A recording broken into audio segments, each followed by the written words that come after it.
All right, we are rolling now. Counting us down. 3, 2. You're listening to Missing Out with Lex Michael and Tauri J. Let's start the show. Hey there, Misketeers. Welcome back to Missing Out. I'm Tauri J. I'm Lex Michael. And if this is your first time listening, what we do here is we introduce each other to different media, whether it be movies, music, television, spoken word, books, experiences, things that have built us up as people, and we hope that in sharing it, it builds you up. We are the retrospective that is introspective. I would respond to that directly, but you see, we record during the daytime, and as such, I am currently in a petrified stone state to awaken only when the sun sets. But as such, you swooped in and you took away my opportunity to do an intro, to give the breakdown. And in so doing, you've denied me everything, even my revenge. Yes, that is what I do, for I am the Magus. I am in control of your magical fate. But you see, I got there. Like, I took a minute. I walked around the cul-de-sac. I could have gone straight to the front door, but I was like, this is a nice block. I'm going to walk around. I'm going to take the circuitous route. And now here we are. Yeah. Well, I appreciate it. I'm sure everyone at home also appreciated it. Yep. And now, of course, as you can no doubt tell, the moon has risen, and I've burst forth from my stony encasagings. Yes, indeed. But you're still rock hard. Hell yeah. Yeah. If you hadn't guessed, you just completely avoided the title of this episode. If you're like, what the fuck is he talking about? We're talking about Gargoyles, the 1994 Disney animated / Buena Vista Pictures distributed animated series. It was created by Greg Weisman, Frank Parr, and Michael Reeves. These gentlemen you might know from such things as Greg Weisman currently works on Young Justice. He also wrote for MIB, the animated series, Batman Brave and the Bold, and Michael Reeves, Batman the Animated Series, Batman Beyond, He-Man, almost all the He-Mans that came out in the 90s, and the 2002 version. Another prominent writer on this series was Brianne Chandler Reeves, Michael's wife. She worked on Spider-Man the Animated Series, Batman the Animated Series, Teenage Mutant Ninja Turtles.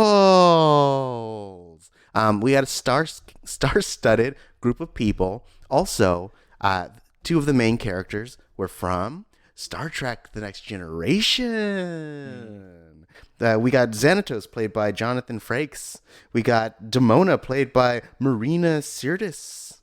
I assume I pronounced that correctly. And then, throughout the series, we get a slew of other Star Trek people. LeVar Burton comes around. Brett Spiner comes around. Bro, Star Trek. Ooh, the lady who played Uhura also makes a guest appearance at some point. Nichelle Nichols? Bro. Yeah. Or like J.J. like Kelvin Timeline, No, Zoe Saldana, Uhura. No. The original Uhura. Nichelle Nichols. Yeah. Cool. Because J.J. Abrams' series didn't exist before. Yeah, look. All right. Kelvin Timeline is a time travel-y story, bro. Okay. That's all I'm saying. All right. Good. Thank you. Thank you for sharing that with me. So wait, who does she play? Is she a gargoyle? I can't tell you anything because she comes later. So my goal is I made Lex watch the first 5 episodes, which were essentially the first chunk of the first act of the first season. Right, and they repackaged this as a movie, right? Like a straight-to-video type feature one. And it basically chronicles the Gargoyles story from olden times Scotland to modern day New York and how they got there and like how they got their names and all that stuff. So it's a really good introduction to the tone of the series, the mythology of the series, and also the main players. Yeah, I was exactly the right age to watch Gargoyles when it was originally on. It was while I was getting into Batman the Animated Series and Spider-Man the Animated Series, et cetera, which, this show obviously shares some staff with, but also it just feels very much like it belongs in that family of shows. Yeah. It was on a bunch because it was part of that block of programming. Like when I got home from school, maybe it would be on. Yeah. On whatever network. Disney. That tracks. But I never really keyed into it. Okay. So I was aware, I knew some of the character designs. Like obviously I know what Goliath looked like, and I knew the sort of the imagery from the show. I could tell you, oh yeah, that's one of the Gargoyles from Gargoyles, but I couldn't tell you anything else about it. I realized watching these episodes, I have a direct association with Burger King in my brain. Okay. Because they must have done Gargoyles toys at one point. Because when I look at especially Brooklyn, who's the reddish one with the beak, him in particular, for whatever reason, I'm associating that character model with like the smell of Burger King fries. Okay. And they're like chicken tenders or chicken nuggets or whatever it was. Like that sensory experience for whatever reason is directly tied to Gargoyles for me, a show that I didn't even really watch, right? Just because it permeated my consciousness or it found its way into my brain at exactly the right moment for that connection to happen. Right, and I would say that Gargoyles was a very big vehicle for toy sales. Like their designs are very distinct. They made sure to vary each of the different Gargoyles' colors and their wing design and even the way their body shapes are, just so they had a variety and you could make distinct toys from them. And so they had a lot of tie-in like things. Like I myself had a bunch of different Gargoyle toys. Ones where like the wings flapped out, ones where like the wings were detachable, others where spoiler happens, stuff like that. And so I totally get having that specific association because they were big. Yeah. Yeah. And so like I think that in discussing, even once we get past the spoiler wall, I'm only going to talk about these 5 episodes. Okay. And I'm not going to spoil any. Like I might talk about some themes or some influences of the overall show. Like I may mention a character that comes in at some point, but I won't give any specific storyline spoilers. Okay. So that's the goal. All right. And so I wanted, before we get behind the spoiler wall, I want to talk a little bit about the inception of this show. Okay. So I was lucky enough, I think about 5-6 years ago, to be at a Comic-Con where all the creators got together and talked about the creation of the show. Nice. So for years, and this is also kind of why I wanted to talk about it now, is that for years and years and years, because the 3rd season of the show was essentially created by a different group, and it was renamed Goliath Chronicles, and it didn't have the original creators really as part of it. All the rights kind of got tied up, and they couldn't make DVD sales. Okay. So you were never really able to find it before Disney Plus came out over the last couple decades. And it's because of that change and those issues. So that's partially why I wanted to talk about it now, is because now it's available all on Disney Plus. Right. But also having been at that panel, they talked about how they came up with the idea. So originally, Disney, during their Disney afternoon, which you were kind of getting at, where it was essentially their rotation of Disney animated series, they talked about it as if it was like the Disney afternoon machine. Like they were constantly being told to come up with new content. And so originally this was supposed to be like a fast-paced, comedic, Gummy Bears style animated show. Oh, I'm so glad that you worked a Gummy Bears reference into this episode. I mean, that's what it was. Like they were specifically like the original designs of the Gargoyles were like rounder and bouncier. It was going to be like Gummy Bears meets like winged bats. Do you think a little bit more along the lines of like the Gargoyles in Hunchback of Notre Dame? probably. Like a little bit just like sing-songy, jovial. Like you could absolutely see them being the comical sidekicks to a chiseled heroic character. Yeah. Yeah. All right. And then as they started developing the concept, I believe it was Michael Reeves who he and his wife started working on it and started kind of like massaging the idea. And they had gone back and forth so many times before really kind of massaging it into a darker, more mature series. And so it got they had the idea. It got thrown back by the executives, which were like, "Nah, we don't see it." And so then once they did they did a short to kind of show the concept of the darker piece, and then they started pitching it as something that would be on par with Batman the Animated Series, which was like the top animated series at the time. Right. And so I think that was what finally got it to be approved. And then Michael and Brianne wrote the first 6 episodes. Okay, nice. I am glad, though. I'm glad for Disney that they were able to finally find a place for their wacky, jovial gargoyle concept. That's $1 million idea. That's like, you know what that reminds me of? That reminds me of, so Kevin Smith tells this story. It's a famous story, and I'm sure you could find it on YouTube, but it's from his first evening with Kevin Smith, sort of like big like lecture special thing. Yeah. He tells a story about he was hired to write a draft of a Superman movie that never got made. And he was talking to the producers, John Peters, I believe. And part of this story, an infamous part of this story, is that John Peters was really adamant about wanting Superman to fight a giant spider in this movie. Because the spider's the fiercest killer in the insect kingdom, I guess was sort of the rationale.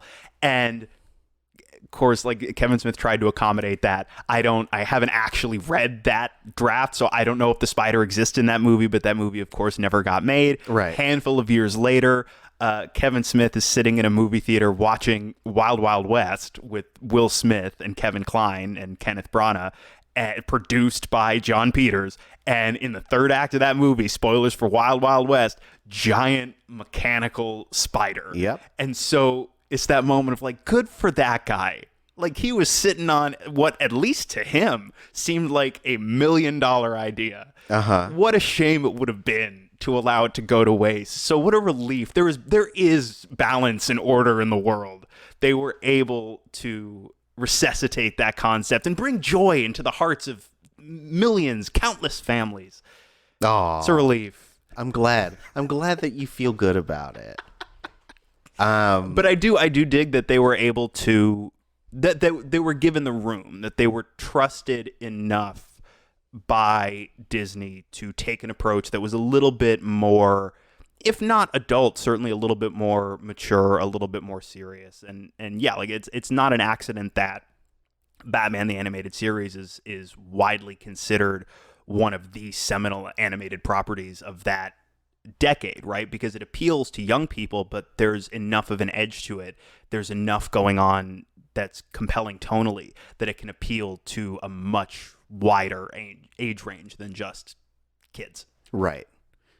So I think now I'm going to drop down that spoiler wall. I just want to give you guys a little bit of backstory, get you intrigued, really wet that whistle before I drop down that spoiler wall and talk to you about that first 5 episodes. So if you haven't had a chance to catch the first 5 episodes of Gargoyles, which is what we'll mainly be talking about, you can catch it on Disney Plus. I believe they have all 3 seasons there. They look great. They're still in their original 4x3 or 133 if you're a nerd. They didn't Simpsons that up. Yeah. We don't have to send angry tweets and get them to fix anything. Right. So check it out there. If you've already seen the whole thing and you're like, yo, I'm just going to brave through the rest, more power to you. Thank you.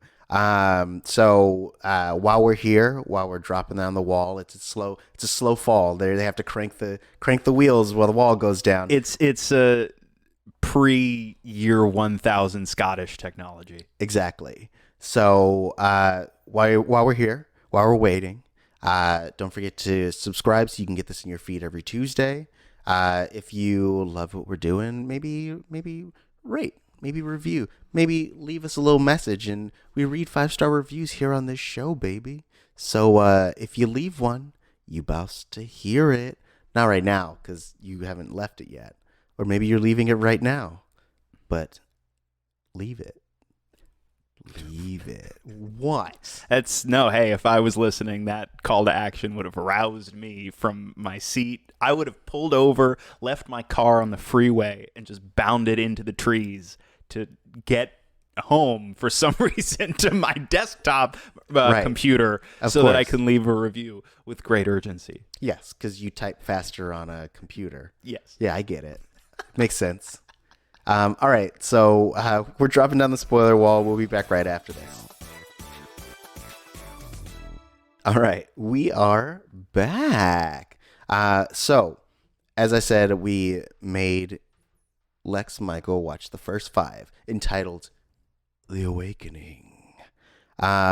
In short, what happens in these 5 episodes is basically we meet the Gargoyles in ancient Scottish lands. They're hanging out in a castle that's being attacked by Vikings, and then they're betrayed. One of their best friends, the commander, lets the Vikings in the next day, which is crazy. But another thing to note is they are basically second-class citizens in their own castle. They protect it, but everyone's like, "You're monsters. Mm-hmm. Oh, we hate you, even though you keep us alive. Look at your weird feet." Yeah. And the gargoyle looks down like, "Oh." Which I think it really helps to build up their sense of nobility, that they're willing to endure this I guess hatred. Right. Well, it also makes them instantly sympathetic, right? Right. They're immediately, despite their strength and their abilities, they're still, in a way, cast as underdogs. And so it makes them really easy to root for. Yeah. And man, Goliath does not have an easy go of it in this story. No. You know what I mean? Goliath is about, Batman the Animated Series might be the most appropriate point of comparison in as much as you've got a protagonist that is so deeply tortured. Fun is sort of antithetical to his existence and his place in the world, and you understand why. Yeah. You can't even be like, "Oh, cheer up, buddy. It's not that bad." It's that bad. It's great that not all of his friends are dead.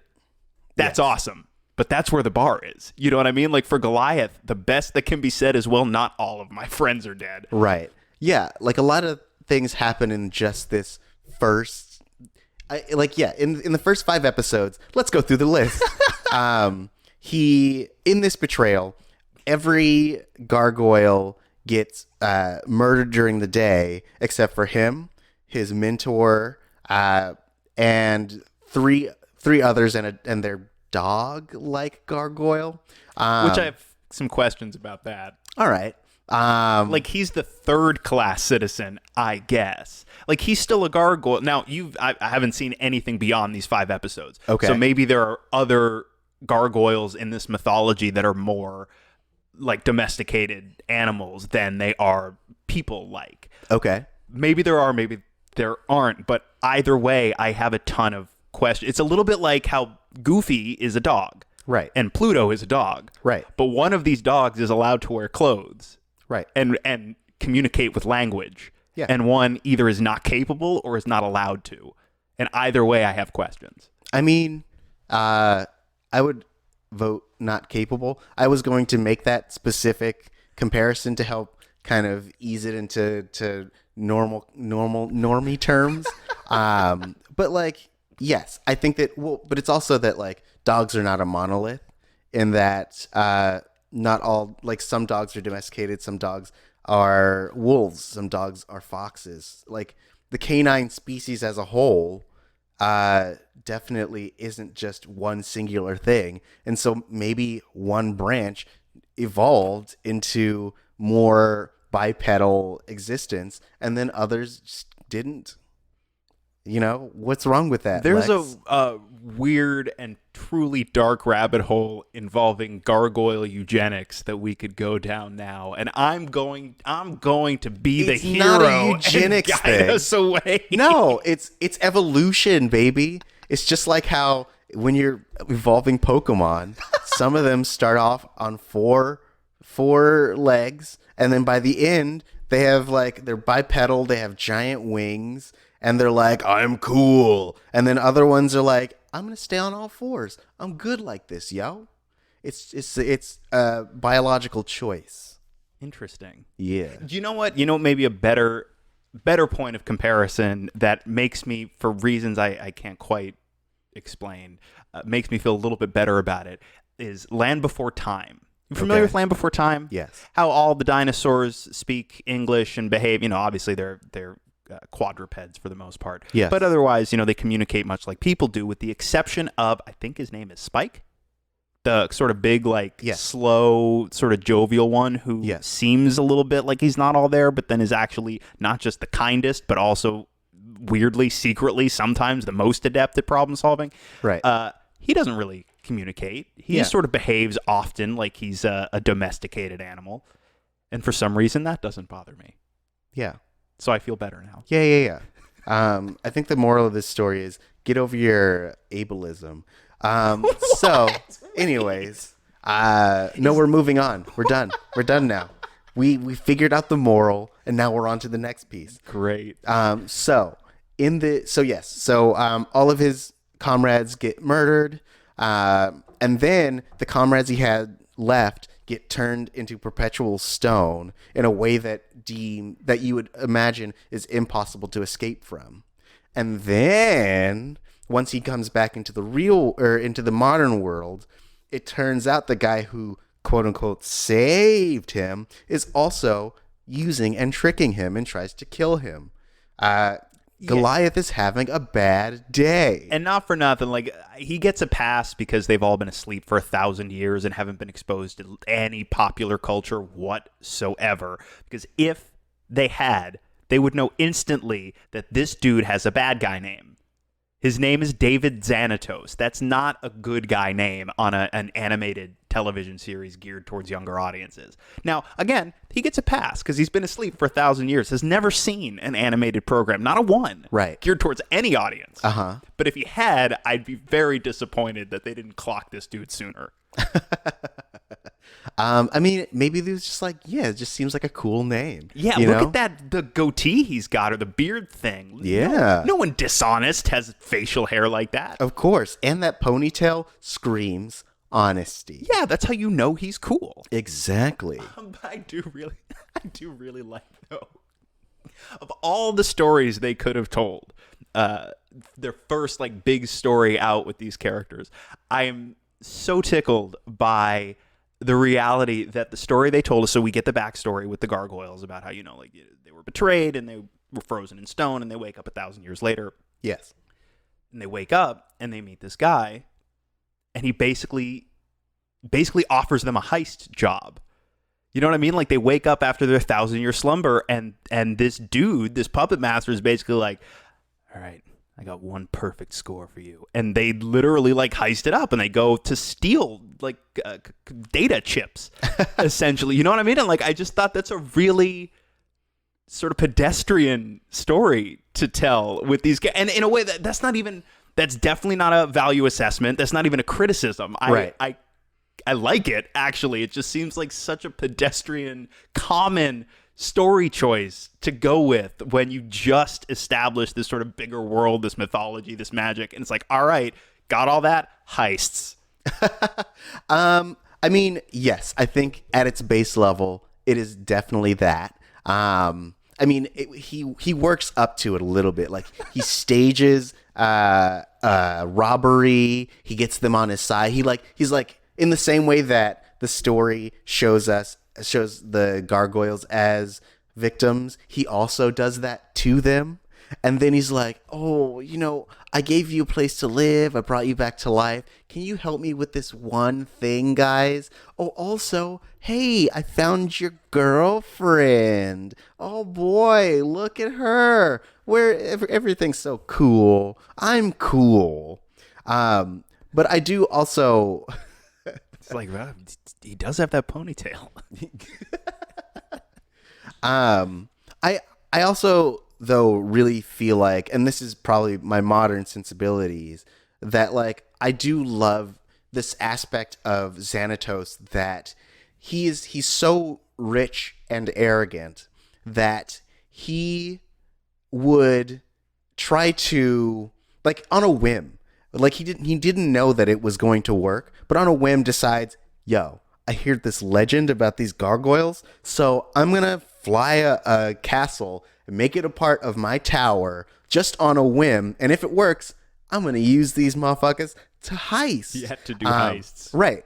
And at that point, he was already coming up with contingencies. Because by the end of the 5th episode, we get the Steel Goliaths, which I was watching it. I had almost forgotten that we not only go directly to heists, but in the very first story, we also get the evil cyborg version of our protagonist. Right. It takes many programs, years, literally years, to burn through enough material that we're left with, I don't know, cyborg version of the protagonist. Fuck it. And they go right for it. They're like, you know what? We have the fortitude and the strength and the will to go to not make you wait. We love you enough that we're going to give you villainous cyborg mirror version of our hero immediately. Well, I liked that because it also shows that even though he has plans on top of plans, like, he knew that there was a chance that the gargoyle thing was bullshit, and he's just like, all right, cool. I just added an addition to my tower, but now I also have these like metal gargoyles. I feel like the main affront that those cyborgs portrayed was that if I were the other gargoyles that aren't Goliath, I'd be like, why don't they look like any of us? Why are they all Goliath? Like, the fuck? I got muscles. I'm strong. I can fly. Why him? You know? Like at the end, when they all have to sort of fend off their attackers and fight for their lives and stuff, Goliath's like, come on! And they're all just like, I don't know. And it's like, what? They're just like, they're just all too demoralized, and they just don't give a shit. It's like, look, if they looked like us, maybe I'd want to punch them more. Right. It's like, there are 5 of them. You didn't have to make 5 Goliaths. You could have made one for each of us, you know? Yeah, like, not only did this dude manipulate us into a heist, but he's making us feel bad. Like, I'm an insecure gargoyle to start with. I have to do positive affirmations every day. Right. And here you're letting me know by implication that you think lesser of me than him because he is taller and more conventionally handsome. And his voice is sexy as fuck.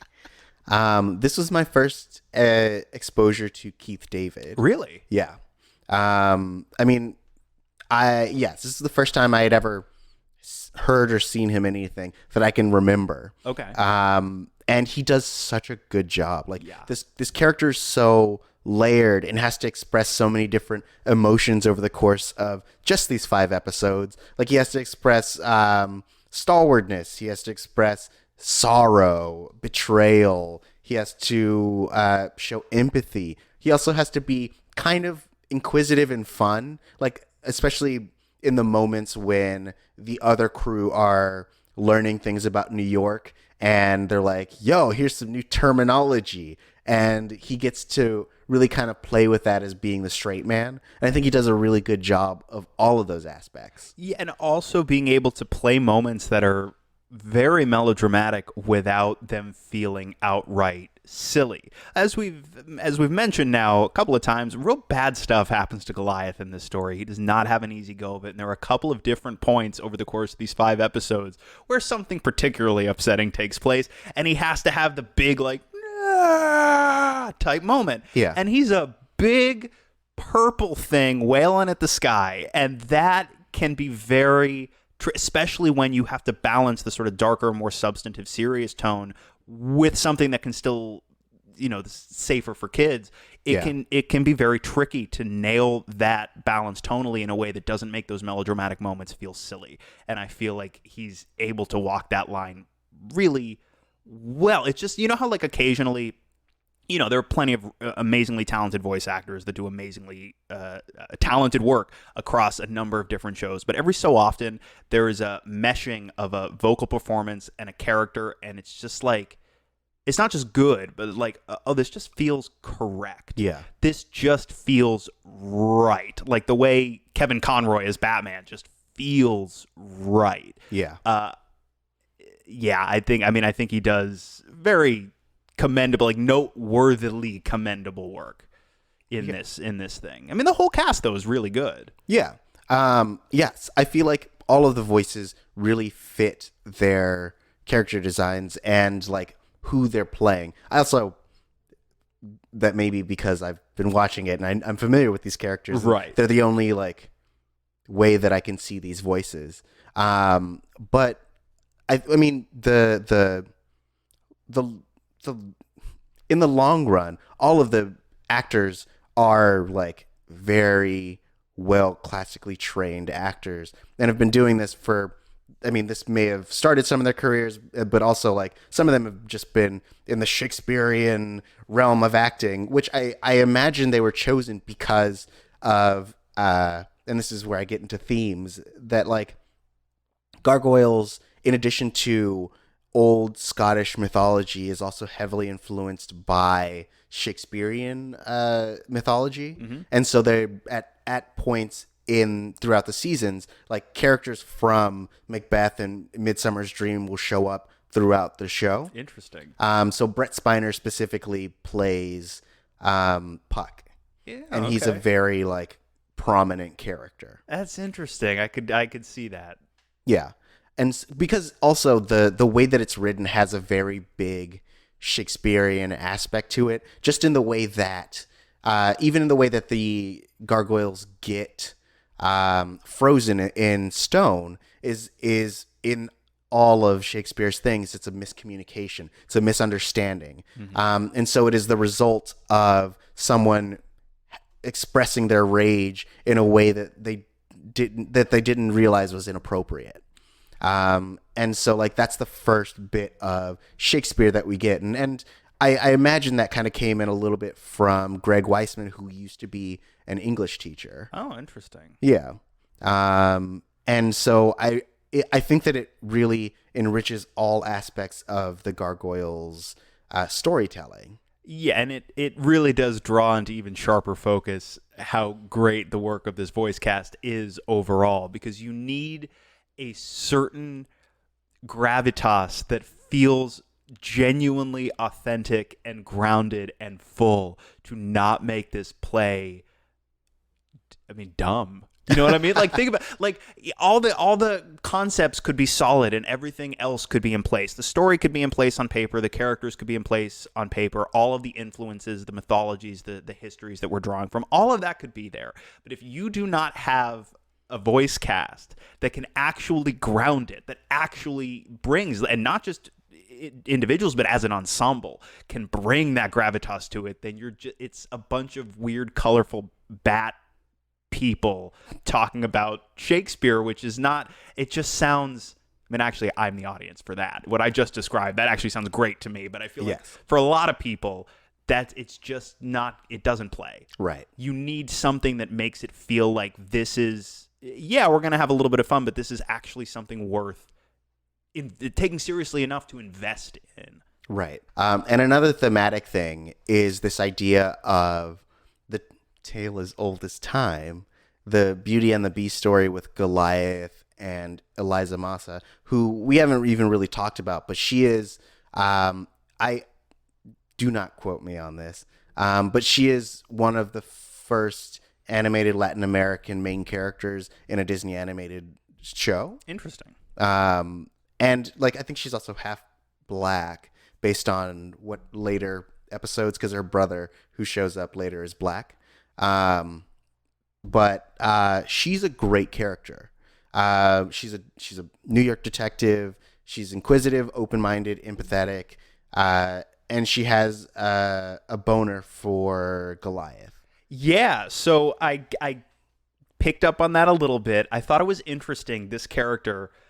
Where is it? Let's see. I pulled this up. Here we go. In 2011, This is fascinating. The psychology of human beings is just an endless source of curiosity for me. Okay. In 2011, this character was included on UGO.com's list of the 50 imaginary women that really needed to be brought to life by science somehow. And she was also called one of the hottest female supporting characters in animation history. Interesting. People are fascinating to me. First of all, she's a main character, bitch. Second of all, I mean, she's cute. I guess, you know what? I guess my head doesn't really go there. You know what I mean? Like when I'm watching animated children's programming, my head doesn't usually go to that. No judgment. I just don't go to that place. And I think it's interesting that there are entire lists dedicated to going to that place. I mean, I think that because of when it came out, like she's probably some people's first crush. Like TV crush, true. Right. And the way the character is, I was going to say drawn. But yes, I guess literally and figuratively. She's not bad. She's just drawn that way. That movie, Roger good. Rabbit. That's a good It's so movie. good. It's a great movie. That'll never happen again. So good though. But no, I get being drawn to the character. I suppose I don't know that I've ever been aroused by a cartoon in that way. But again, no judgment. Whatever gets you through and doesn't harm anyone else, I support it entirely. This character reminded me more than a little, and again, you don't get to spend a huge amount of time really getting to know her and her backstory. You just You sort of will. you see how she relates to the other characters. The sort of more main protagonist, Goliath in particular. But she reminded me what little I got to see of Renee Montoya from Batman, who was another Latina character, not in any way a lead on that show, but another animated Latina character who had also, Renee Montoya in the comics, became the Question. She's also going to be a character in the new Birds of Prey movie that's coming out, and she's being played by Rosie Perez, which A, is awesome. Yeah. B, I swear I thought, weirdly only in the first of these 5 episodes did I feel this way, but it felt a little bit to me like this voice actress was doing a Rosie Perez. I mean, I could see though, like it went away after the first one. Like it's just like she slipped out of it, and there's a little bit of an accent on her dialogue, but it really sounded on a couple of lines like she was doing Rosie Perez on purpose. Right. Well, I think yes, it did. It definitely felt like there was a direction that was like, "Yo, you're a Latina from New York, and so do that." So do the right thing. I see what you're saying. I nudged you the rest of the way. Thank there. you. Yeah. I appreciate it. Thank you for sharing that with me. You showed me the door, and I pushed you through it. She's played by Sally Richardson, who I believe she may have been in White Man Can't Jump, but what I know her most from is Low Down Dirty Shame, which is a movie that I referenced when we were talking about something else. Okay. Well, I did, because I really liked her. I thought she was foxy, but also I really like her performance. And not just of this character, because I don't think I knew that she was Elisa. Mm-hmm. I think I was just like, oh, she's in black stuff, which is what I was allowed to watch when I was growing up. Right. And so I was like, yeah. She's really good. She's really cool. But I also love how tender she plays Elisa. Mm-hmm. I think what I feel like was the best, not just introduction to her character, but the best way that we got to know how resourceful and competent her character was is in I believe it's the 3rd episode, when she and Goliath are hanging out and they're attacked by I think it's the 4th episode, and they're attacked by some Jimokes, and basically Goliath is frozen in stone and she has to keep them at bay for a whole day. Yes. And she has almost no resources. She has no guns. She has nothing but her wits and her speed, and she's able to outsmart and outdo 4 special ops people. Yep. And I think that like that is what defines that character. And then Goliath wakes up at night and he's like, what happened? And she's like, I did it all. I don't need you. I'm doing the heist. Get the fuck out of here. I'm the gargoyle. Yep. Wow, that was my favorite scene, actually. Yeah, that's where the famous catchphrase, I'm the gargoyle, comes from. That's the line that everyone knows from the series. Right, of course. Yeah, I know. I was wrong. The movie I was thinking about that she was also in was Anacondas. She was in the second Anaconda. The Hunt for the Blood Orchid? Yes. That does explain why that one character says, I'm the gargoyle. It was a reference that now seems less out of place. It was the snake that said it, if I recall The snake correctly. did, yes. I'm a gargoyle. I found the blood orchid because I'm a gargoyle. That's why I do the nice. Yep. And that's why they only could go for the snake at night. Which is also when I go for that snake, you know what I'm saying? Hey, Lex, when do I go for the snake? This is At that weird. night. This is that weird, like, arousal for animated characters, gargoyle eugenics rabbit hole that I thought we agreed we weren't going down. I feel like you're adding things.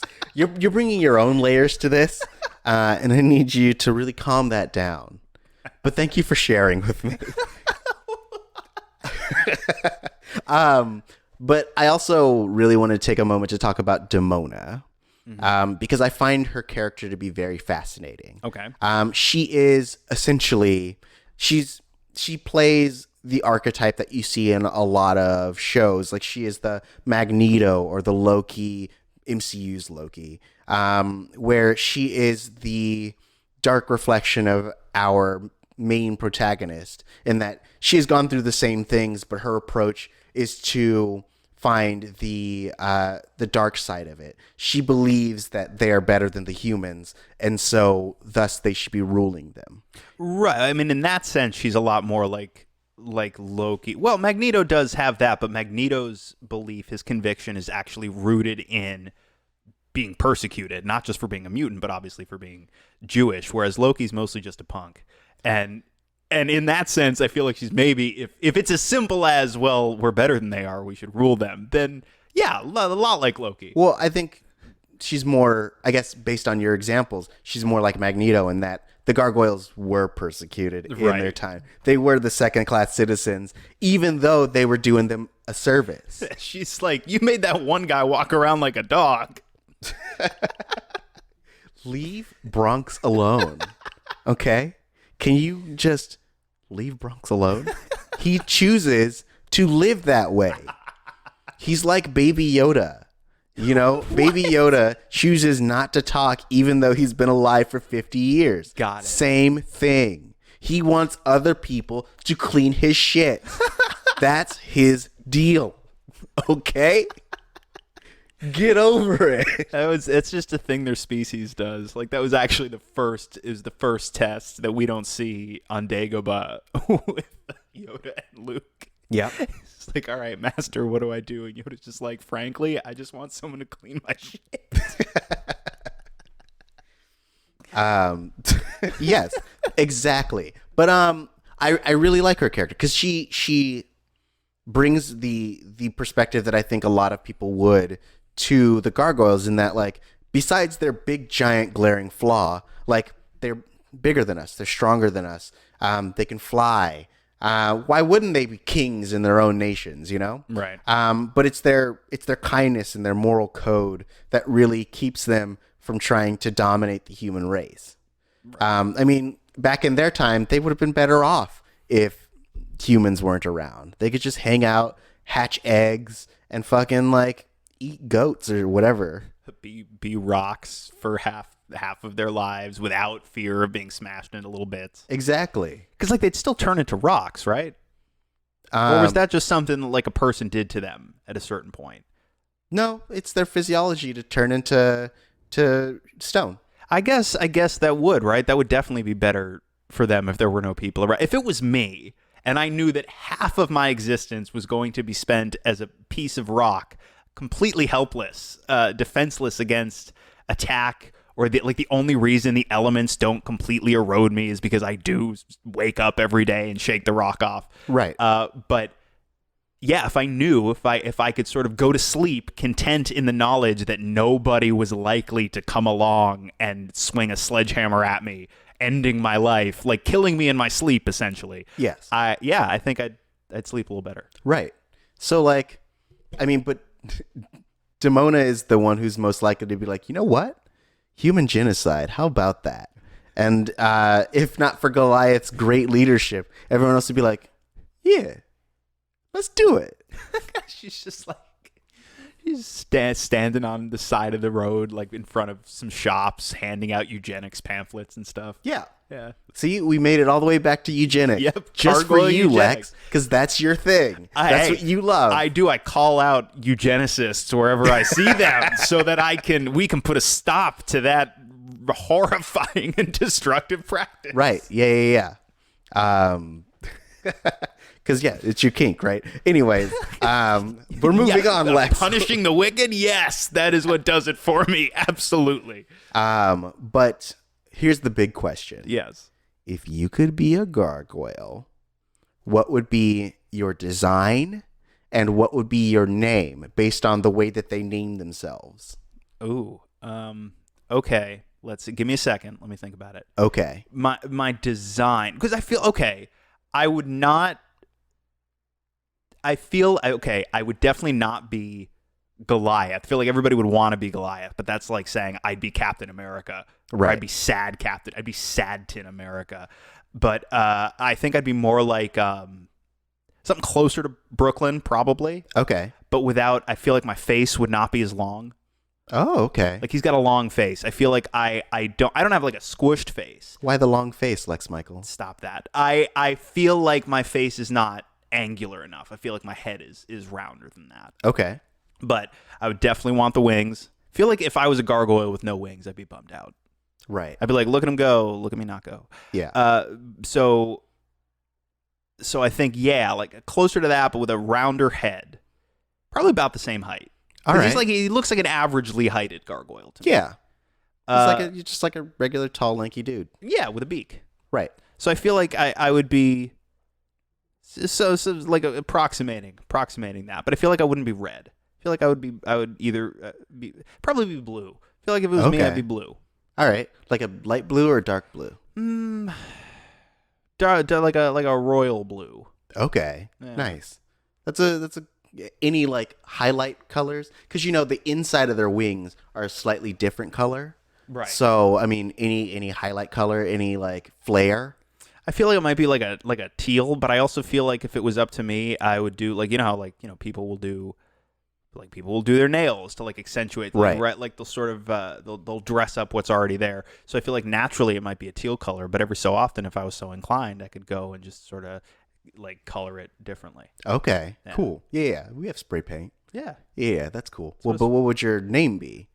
Based on so the way they name things is basically like we're in a location. And here's what I can see from where I'm at, and I feel a connection to it somehow. Basically. But it could be anything. Veggie Grill.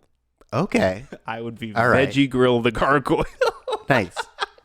If any of you guys out there are artists and you want to draw Lex's Veggie Grill gargoyle, we would not be opposed. We would definitely repost that. I feel like they'd call me Veg for short, and I'd be like, stop it. Yeah. I like the name Veg. You know? But that's what it would be. And I feel like if I adopt that as my name, that's the easiest way to get some sort of like brand endorsement. Okay. And then I get free Veggie Grill. Right. Exactly. You just like your loincloth is like a Veggie Grill branded little cloth thing. Yeah. And every time you fly, you're like, eat Veggie Grill. And they'll be like, I'll eat that Veg. Oh God, no! I saw the moment where you decided you were going to say that. And I saw you bide your time until, because like the opening, there was an opening, and I think it flew by you. Right. And so I watched you bide your time until you figured out how you could work that into the conversation. You know, and you did. It's like your happy, jovial gargoyles or your giant spider. Right. Exactly. I'm really glad you found a spot for this. Yeah, I think you saw it on my face, and I had a specific one, and I was like, too gross. And then you opened the door again, and I was like, that's good enough.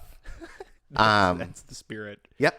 Thank you. That's our mantra around here on Missing Out. That's good enough. I thought it was too gross. Oh, man. I think I'd be a golden gargoyle. Like my skin would be gold. I'd have Goliath's body. And the like tips of my wings would be the three fingers, the way that Damona's are. I think I'd also have like a cool, maybe like a dark blue crown, the way that Damona does. Okay. I definitely have like a thick tail. What else? What are these cool features?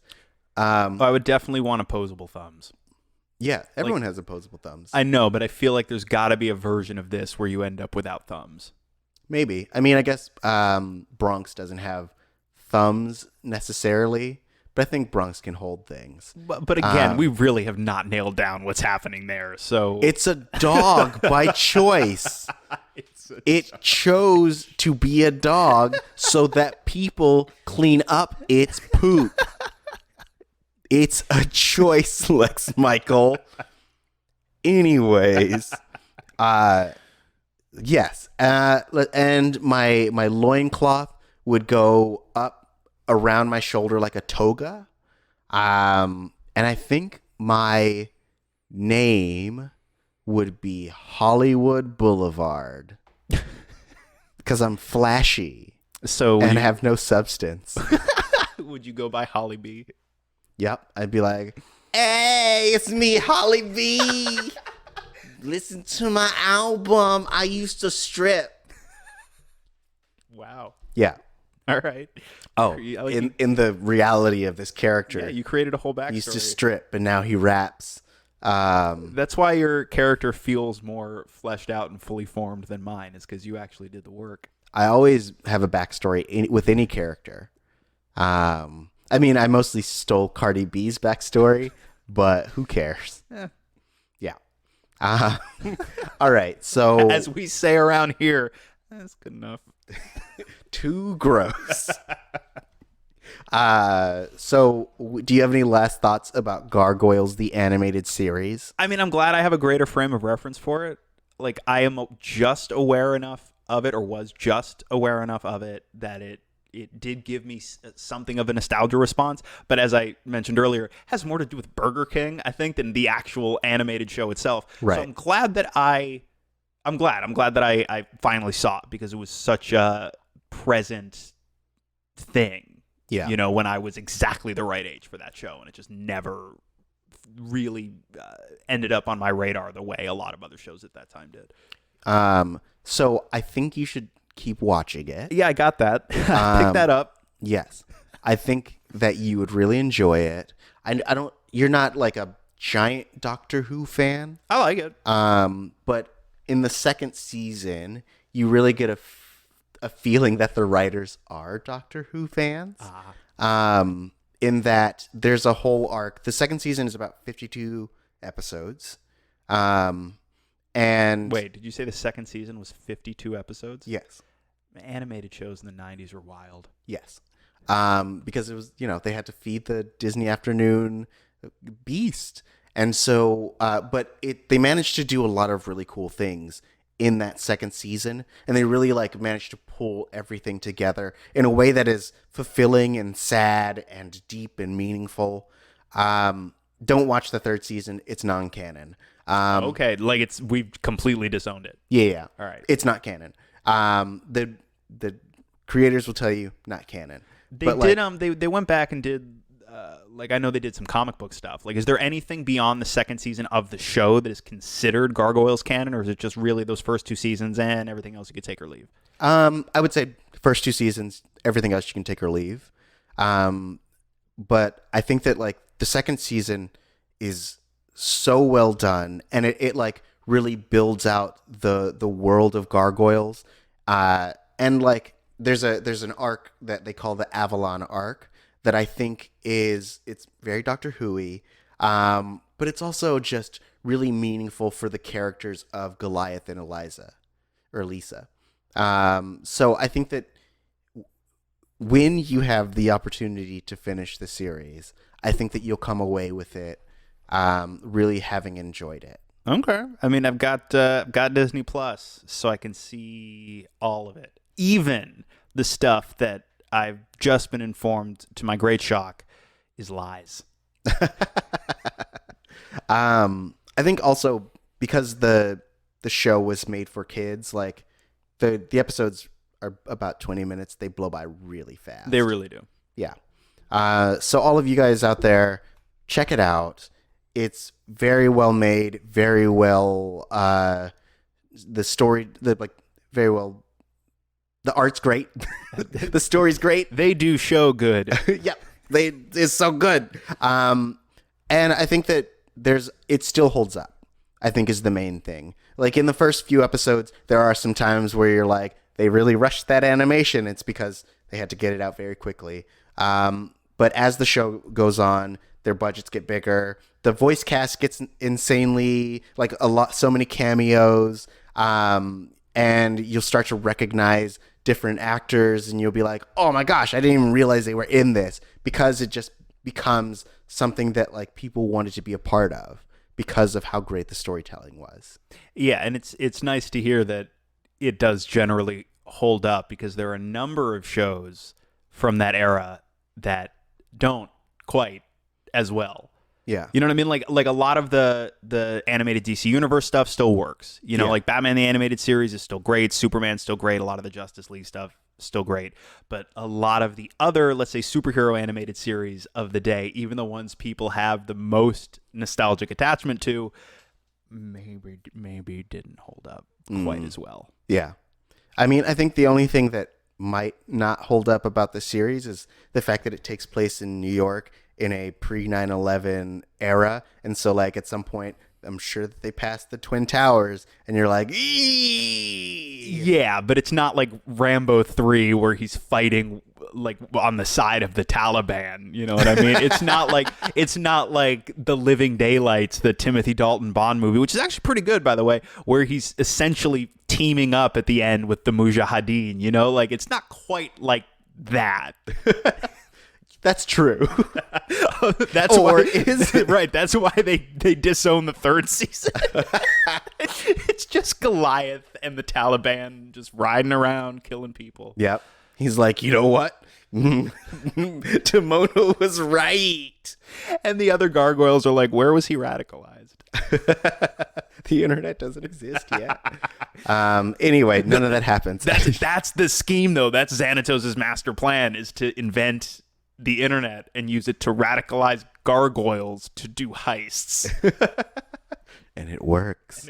Because he's playing 3-dimensional chess. But anyway, so yeah, let us know what you guys thought. Let us know what your gargoyle would be.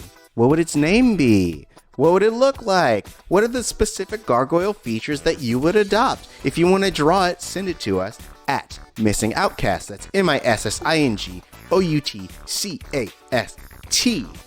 But if you want to talk to Lex Michael specifically, and if you want to convince him to keep watching the show, because there's like I want to say a 60% chance he will not, because he has so many things that he is watching, you have to hit him up on his social media. Where can they find you? I guess if you want to pressure me, if that's what you want, if you want to shame me into not having seen the rest of this program, I'm on Twitter and Instagram at @TheLexMichael. Yeah, no spoilers though. And you can hit me up to talk about how great the show is at Tauri J, TAURIJAY. Thank you for joining us. We hope that you enjoyed this discussion, And we hope that you have a wonderful Tuesday. Or if you're listening to this on a different day, we hope your day's great. Either way. But until the next time, this is the retrospective that's introspective. And now you have a new perspective on gargoyle eugenics. Too gross. But good enough.